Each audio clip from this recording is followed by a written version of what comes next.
Well, I remember about 1.5 years ago, there was this lady who came to our church meeting for the first time. She came to our meeting, and then she came to me and she asked me for a request. She needed to go to see a gynecologist, and she didn't know how to speak Spanish.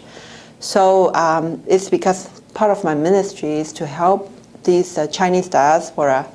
They have needs. They have real physical needs, and I would go with them mostly to see the doctor, help them interpret it and stuff like that. So I said, yeah, sure, I can help her. And I made an appointment with a doctor that I knew. So I took her there, and apparently she was pregnant, but there was some complications, so she had to have an abortion.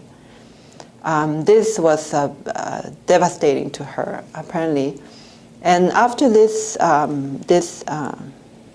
meeting, I realized that her husband was taking drugs, and she has had a wild life as well. I just realized that she likes to do drugs and stuff like that. So we encouraged her to continue to come to church, and she came for a few times. And then after a while, she prayed to accept the Lord.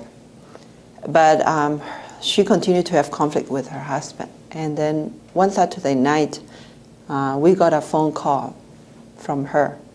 Actually, it's not from her, it was from her husband, who was asking us for help because her husband was out of town. He is a salesman. He goes from town to town offering some import products to the businesses. So he'll go out for a week and then come back on the weekends. So that was a Saturday night when her husband was on his way home. And he said they had an argument, and she grabbed a knife and just cut herself.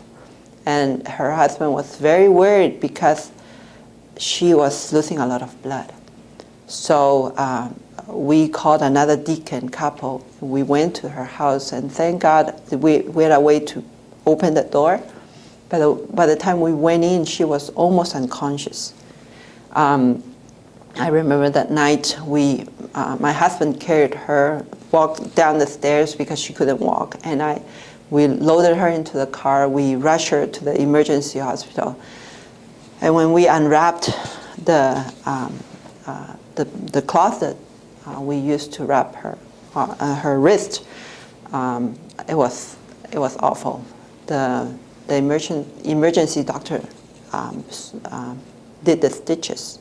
It was a clear cut we saw. After that incident, I realized that she was she didn't have an easy life, or she was not an easy person to help either. We prayed for her, and we encouraged her to come to church. And then one of our deacons, he decided to have a regular Bible study with her and her husband to do the new believers course, about 3 months. After that, we saw how the relationship improved. She started to read the Bible and to pray to the Lord, and then her husband also became a Christian. So they both continued to come to church, and she learned that arguing was not the way to solve their problems.